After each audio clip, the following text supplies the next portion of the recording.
اللہم صلی علی سیدنا محمد و علی آل سیدنا محمد۔ السلام علیکم ورحمۃ اللہ وبرکاتہ۔ خوش آمدید میڈیٹیشن اور مراقبہ میں۔ آج کا یہ ریمائنڈر حفاظت کے بارے میں ہے، حقیقی حفاظت، نہ کوئی وہمی تصور، نہ کوئی سپرسٹیشن، بلکہ وہ حفاظت جو اللہ سبحانہ و تعالیٰ خود اپنے بندوں کو سکھاتا ہے۔ لیکن افسوس کی بات تو یہ ہے کہ لوگ نہ اسے جانتے ہیں اور نہ اس پر عمل کرتے ہیں۔ ہر انسان کو خطروں کا سامنا ہوتا ہے۔ کچھ خطرے باہر سے ہوتے ہیں اور کچھ اندر سے۔ کچھ خطرے نظر آتے ہیں اور ان کے لیے تیاری آسان ہوتی ہے، لیکن سب سے زیادہ خطرناک خطرے وہ ہوتے ہیں جو نظروں سے چھپے ہوتے ہیں۔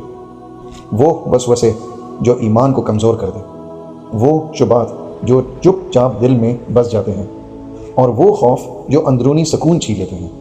یہ جان لیجئے کہ یہ کوئی خیالی باتیں نہیں ہیں، یہ وہ روحانی حقیقتیں ہیں جن کا ذکر اللہ سبحانہ و تعالیٰ نے خود کیا ہے، اور اسی لیے اللہ سبحانہ و تعالیٰ نے قرآن کی آخری 2 سورتیں نازل فرمائیں، نہ سمبولزم کے طور پہ اور نہ شاعری کے طور پہ، بلکہ سیدھی اور واضح الہی پناہ کے طور پہ۔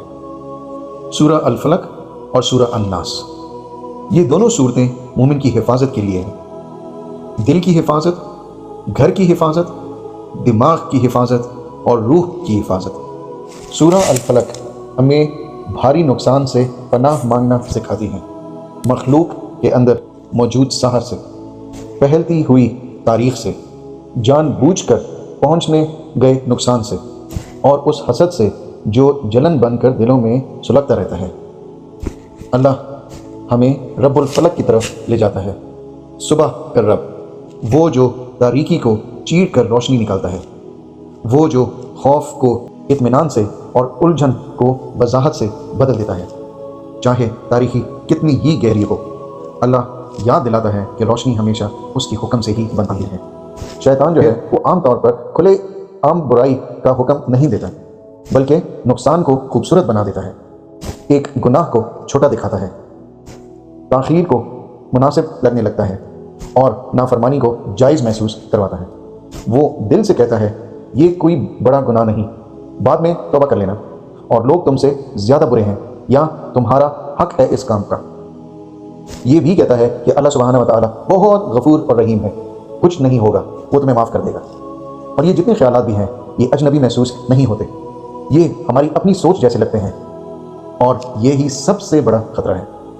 شیطان کان میں نہیں بلکہ دل میں وسوسہ کرتا ہے، اور پھر مومن دھیرے دھیرے شک کرنے لگتا ہے، ہچکچانے لگتا ہے، اپنی ان باتوں کو جسٹیفائی کرنے کی کوشش کرتا ہے، اور بنا محسوس کیے وضاحت سے دور کھوتا چلا جاتا ہے۔ بلکہ اللہ ہمیں اصل قوت دیتا ہے اور سکھاتا ہے کہ سورہ الناس کے ذریعے فوراً اور مکمل پناہ مانگی جائے۔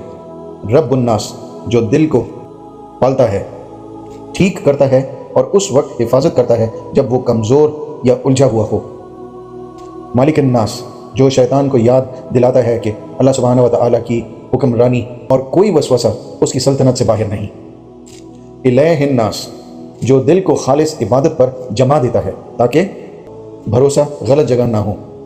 جب پڑھے جاتے ہیں تو یہ دل کے گرد روحانی قلعہ، مضبوط برج اور لوہے کی ڈھال بنا دیتے ہیں۔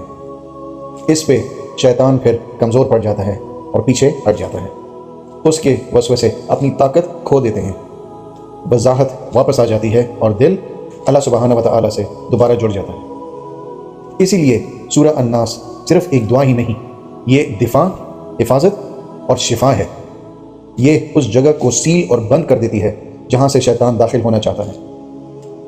اور یہ کوئی اتفاق نہیں ہے کہ دونوں صورتیں قرآن کے آخر میں ہیں، یہ ایک امپورٹنٹ پیغام کو مکمل کرتی ہیں اور ہدایت کو حفاظت کے ساتھ بند کر دیتی ہیں۔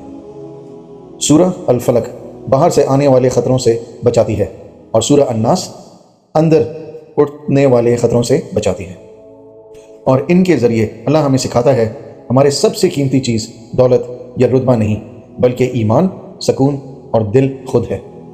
ہمارے رسول نبی کریم صلی اللہ علیہ وآلہ وسلم اس حقیقت کو گہرائی سے سمجھتے تھے۔ آپ صلی اللہ علیہ وآلہ وسلم روزانہ یہ صورتیں پڑھتے تھے، اور امام الحسن اور امام الحسین پر بھی پڑھ کر دم کرتے تھے۔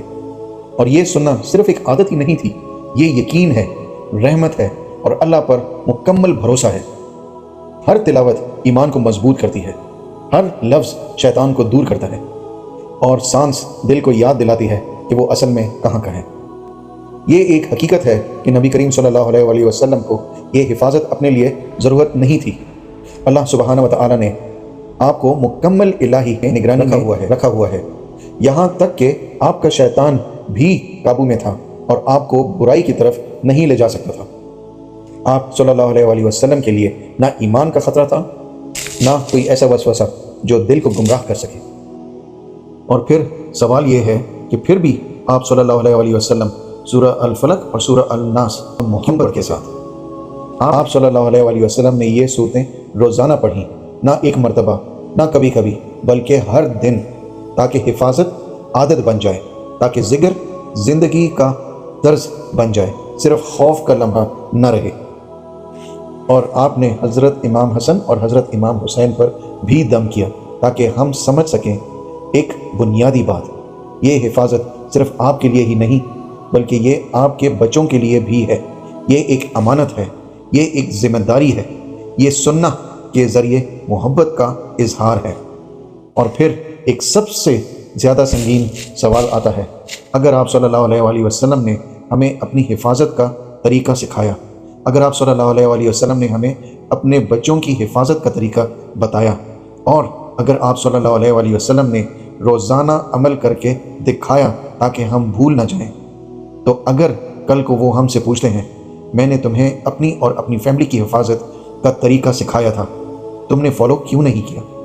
یہ رحمت کا تحفہ ہے جو سنبھال کر رکھنے کے لیے ہے، عمل میں لانے کے لیے ہے اور آگے پہنچانے کے لیے ہے۔ وآخر دعوانا والحمد للہ رب العالمین۔